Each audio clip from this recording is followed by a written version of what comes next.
Every day, a young fisherman named Syracuse sails out along the rugged Irish coast to fish. His life feels simple, even monotonous, until one day, he pulls up his nets and finds a young woman tangled in them. Startled but concerned, he helps her out, relieved to see she's unharmed when she wakes. Yet something about her is unusual. She refuses to go to the hospital and claims she can't remember her name. Syracuse, assuming she has amnesia, decides to bring her to his late mother's empty cottage. He offers her sandwiches and suggests she rest there for a while. Later, Syracuse heads off to see his young daughter, Annie, who lives with his ex-wife, Maura. Annie needs dialysis, and Syracuse is there to take her to the clinic. During the procedure, he distracts Annie by spinning a whimsical tale about a fisherman who pulled a mysterious woman from the sea.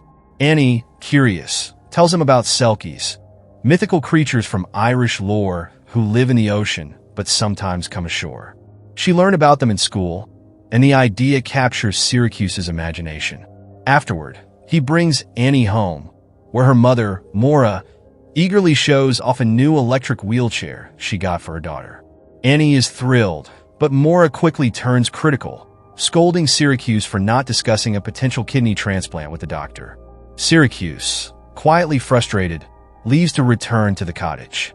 The next morning, Syracuse finds the mysterious woman washing clothes in a stream, singing in a hauntingly beautiful, unknown language. When she asks to join him on his boat, he agrees. As they head out to check his lobster traps, she introduces herself as Ondine, explaining that her name means from the water. When they reach the traps, Syracuse finds them empty. But as Ondine begins to sing, something incredible happens. Suddenly, every trap overflows with lobsters. Syracuse is amazed and grateful. Ondine helps him pull up the catch, and when he tosses the smaller lobsters back into the sea, she watches with fascination. However, when they return to shore, she flatly refuses to go to the market with him. Syracuse sells the lobsters to astonished buyers, then stops by a shop to buy her a dress. Later, he picks up Annie from school and continues the story about the fisherman and the sea woman. Annie, noticing how his life is starting to resemble the story, asks if it's all just a dream. Syracuse shrugs it off, but Annie can't shake her curiosity. Unbeknownst to him, Annie follows Syracuse back to the cottage. She watches him give Ondine the dress and finds her talking to his father, who bluntly asks how long she'll be staying. Syracuse declares that she can stay forever. After all, the fisherman in the fairy tale ended up living happily ever after. Intrigued, Annie heads to the library, determined to learn more about selkies. Meanwhile, Syracuse goes to church to confess. He tells the priest that he hasn't touched alcohol in over 2 years, but is haunted by a recurring dream about attending Alex's funeral, his ex-wife Maura's new husband, and reuniting with Maura, who still struggles with drinking. He also admits to the priest that he found a woman in the sea and is hiding her in his mother's cottage. The priest suggests he see a psychologist, but reminds him that confession is sacred and private. Meanwhile, Ondine spends her time cleaning the cottage and inspecting the items Syracuse brings her. She's particularly curious about fishnet stockings, stretching them over her hands as if they're webbing. The next day, Annie visits the cottage and finds Ondine swimming in the bay. Boldly, she approaches the shore and confronts her. "I knew it," she exclaims. "You're the selkie from Dad's story." Annie eagerly asks questions about life underwater and shares everything she's learned from books. Selkies can stay on land for 7 years if they find happiness with a human. Ondine listens patiently, but insists she has no magic powers, much to Annie's disappointment. Later, Syracuse visits the library and is amused to discover Annie has already borrowed every book on selkies. Meanwhile, Annie joins neighborhood kids who show off their bikes. When her wheelchair rolls into the water, the kids scatter, leaving her stranded. Alex finds her, recharges the chair, and tells her selkie myths are just stories from his homeland of Scotland. Annie insists Ondine speaks a real language no one understands. Meanwhile, Syracuse finds Ondine sitting on a pontoon in the bay and offers her a ride back to his boat. On the water, he asks her to steer, but when a patrol boat speeds by, she skillfully hides and steers the boat with her foot. Syracuse teases her, impressed with her adaptability. Then, as she begins to sing, his nets fill with a bountiful catch of salmon, a fish he usually doesn't catch. Syracuse can't help but wonder if there's more to her than meets the eye. Syracuse barely has time to enjoy his incredible luck when he notices the patrol boat returning. The wildlife officers board his boat and inspect the salmon he caught, demanding to see the nets he used. Calmly, Syracuse shows them the nets meant for salmon, which are completely dry, proof that he's telling the truth. However, their attention shifts to One-Eye, who has been hiding in the hold. When they ask her about the catch, she confidently confirms that the salmon were caught in ordinary nets. Satisfied, the officers leave without further incident. Relieved, Syracuse takes One-Eye to the harbor to sell the catch. With their success, he offers to buy her a gift. She smiles and requests another dress, but insists on choosing it herself. On their way to the store, they run into Annie, who beams with excitement. "So it's not just a fairy tale," she exclaims, thrilled by the turn of events. Together, Annie helps One-Eye pick out an outfit while townspeople gather outside, peeking through the shop window to catch a glimpse of the mysterious beauty. Later, Annie arrives at her grandmother's cottage, which has been transformed into a warm, festive space thanks to One-Eye's efforts. One-Eye offers to teach Annie how to swim, and the girl excitedly agrees, comforted by having someone from the sea by her side. As they splash and play in the shallow water, One-Eye suddenly notices something glinting below the surface. She retrieves a bundle that Annie immediately identifies as selkie clothing. According to legend, Annie explains, burying the clothing can allow a selkie to stay on land for 7 years, unless her sea husband comes for her. Taking the girl's advice, One-Eye buries the bundle in the greenhouse while Annie carefully counts the steps to mark the exact spot. Later, Annie tells her father about the discovery, warning him to watch out for strangers. The family heads to a local festival by boat, where Annie confronts One-Eye about granting wishes. When One-Eye denies being magical, Annie becomes upset. Testing her, the girl pretends her wheelchair brakes have failed and dramatically rolls off the pier into the water. Without hesitation, One-Eye dives in and rescues her. Syracuse carries Annie home, handing her over to Mora and Alex. Later, One-Eye quietly tells Syracuse that the wheelchair brakes worked perfectly fine. Annie had been testing whether One-Eye could breathe underwater. This prompts Syracuse to share his own confession. He recalls a time when he returned home from a trip to find Mora unconscious on the couch and Annie near death beside her. They managed to save Annie, and from that day forward, he vowed one of them had to stay sober. Meanwhile, Mora tells Annie that a dark-haired stranger has been asking around for a fisherman's girlfriend. The ominous news gives Annie a nightmare. As for Syracuse and One-Eye, their bond deepens that night, leading them to become intimate. The next day, Syracuse goes to confession. He admits to the priest that he feels conflicted about the luck One-Eye has brought into his life. "I've long stopped hoping for the best," he says, "but now I'm afraid something wonderful or terrible is bound to happen." Leaving the church, Syracuse is approached by a mysterious man who starts asking questions about One-Eye. Ignoring him, Syracuse walks away. That afternoon, he takes Annie to dialysis as usual. But when they return home, the house is eerily empty. Syracuse realizes that Mora and Alex have been out drinking at the pub. Frustrated, he takes Annie to the pub, only to return and find the front door broken in and One-Eye missing.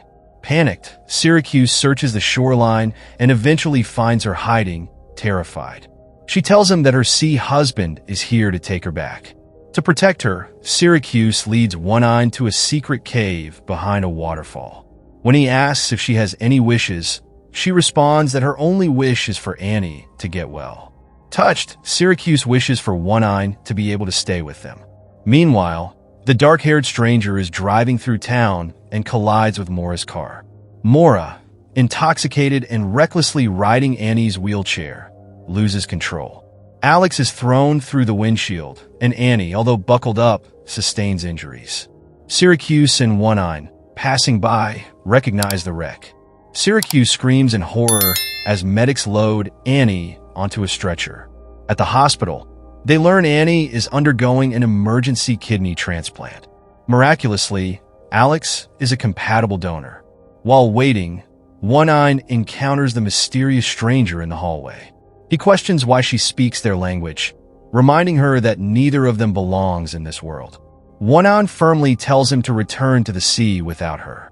The next morning, Annie wakes up in her hospital bed and immediately asks, "Where's Ondine?" Syracuse reassures her with a soft smile, saying they'll see her again soon. But his heart feels heavier than his words. A few days later, Alex's cremation ceremony takes place. Mora scatters his ashes into the sea, tears streaming down her face, as she whispers regrets she'll never be able to take back. For once, she doesn't blame Syracuse for everything that's gone wrong in her life. But her grief soon turns sharp, and she demands that he take Annie, but only if he agrees to get rid of Ondine. Before Syracuse leaves, she forces him to drink to Alex's soul, dragging him back into the dark habits he's fought so hard to leave behind. That evening, Syracuse returns to his boat, where Ondine has been hiding. Looking at her, he feels the weight of all his doubts. He bitterly calls her a selkie and says it's time for her to return to the sea. He takes her out to the foot of the lighthouse, the waves crashing against the rocks below. "Sing your songs to your sea husband," he says, his voice cold. Ondine pleads for a chance to say goodbye to Annie, but he's already made up his mind. "Life isn't a fairy tale," he mutters, turning the boat around and leaving her alone as the sun sets. From the boat, her silhouette on the log looks like a woman with a tail, waiting for nightfall. When the darkness comes, Ondine dives into the sea. The next morning, Syracuse wakes up to the priest knocking on his door. The fisherman's face is pale, his eyes hollow with regret. He realizes he's made a terrible mistake. Later, he brings Annie home from the hospital. The girl, wise beyond her years, senses his despair and offers comfort. "She'll come back," Annie says with confidence. "She left something here." Time passes uneasily until one day. Annie is watching TV, and a band called Sigur Rós begins to play. Syracuse freezes, recognizing the words. The language, the melody, it's the same as Ondine's songs. Realization hits him like a storm, and he bolts out the door, heading straight for the lighthouse. At first, Syracuse finds nothing but the cold, empty shore. He runs along the beach, shouting Ondine's name, until finally he spots a fire burning in the distance. There she is, warming herself by the flames.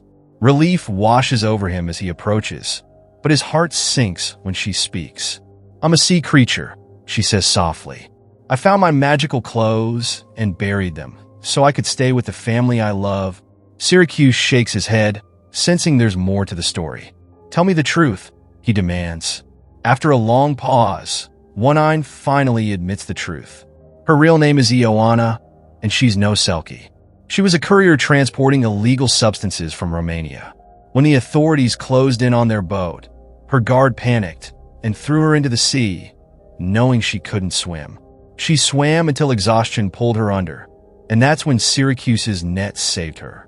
The truth stunned Syracuse, but there's no time to process it. When they return home, they find the house ransacked and criminals waiting. Annie has been taken hostage. Syracuse tries to fight off the two armed men, but is quickly overpowered. The men demand Oona show them where the selkie clothing is buried, believing it to be a stash of gold. Oona reluctantly leads them to the greenhouse, where they dig furiously, but find nothing. Annie steps forward, her voice steady. "It's not here," she says. "I hid it somewhere else." Oona promises to protect Annie and reveals that she placed the package in a lobster crate. The group heads to the boat, where the criminals pull up the basket. As they do, Annie whispers to Oona, "You're the selkie." They're not. In a swift motion, Oona shoves one of the men overboard. He thrashes in the water before sinking under. Syracuse, summoning his courage, disarms the other man and throws him into the sea.